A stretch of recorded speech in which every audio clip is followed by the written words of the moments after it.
Welcome back. Let's talk about Aberdeen and Hoquiam because there's 25,000 people that live there and it could be important to them and it could be important to you as well. So thank you for joining me and let's just jump in.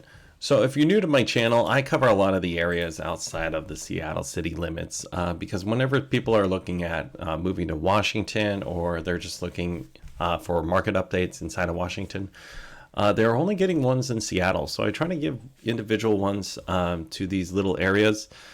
Specifically because I get asked about these little areas once in a while. So I was just asked about Aberdeen and I wanted to do another video about it.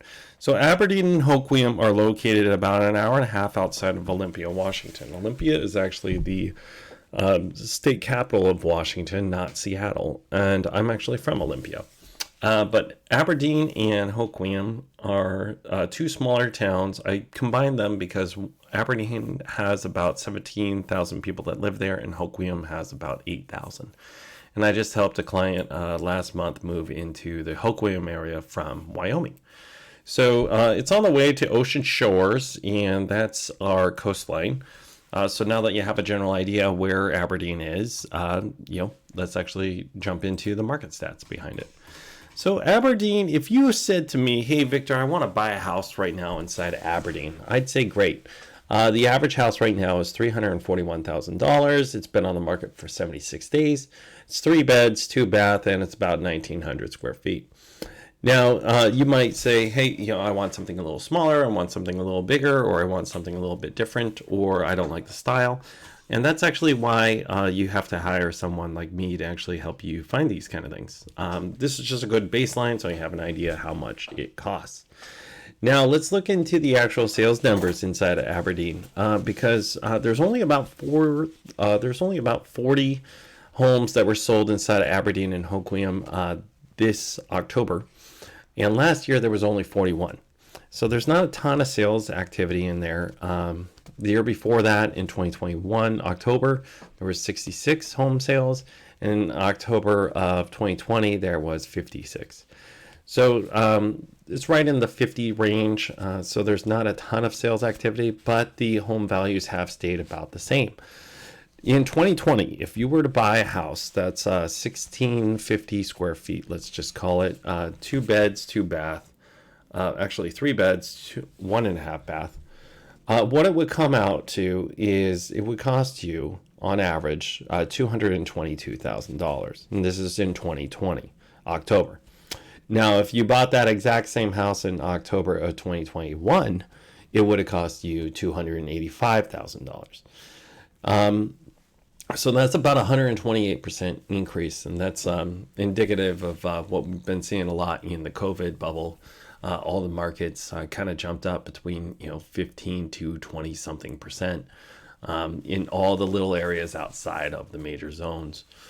Then in October of 2022, it would actually cost you about $5,000 less, and it would only be $280,000. Today, if you bought that exact same house, the 1,650 square foot, 3 bed, 1.5 bath, it would be at $288,000.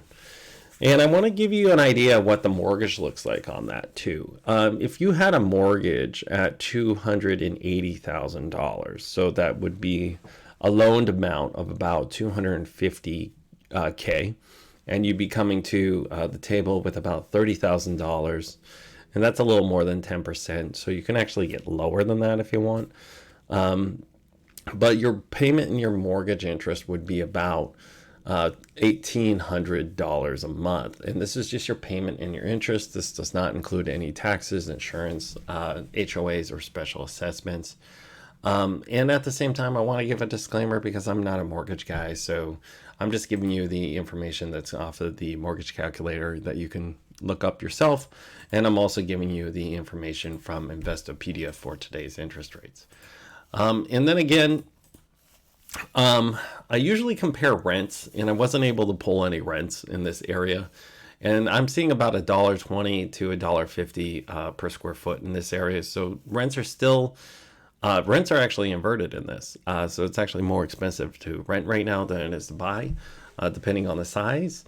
but I wasn't able to get any specific rent information. So usually I'm able to, get a little bit more on the rent side, but I wanted to give you at least some sort of update to this area because I was asked about it yesterday.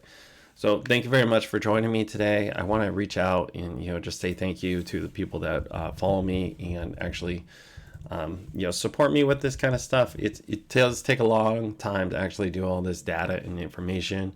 But I want to give you one extra one extra tool and piece of advice. You can use my website. It's victorashley.com.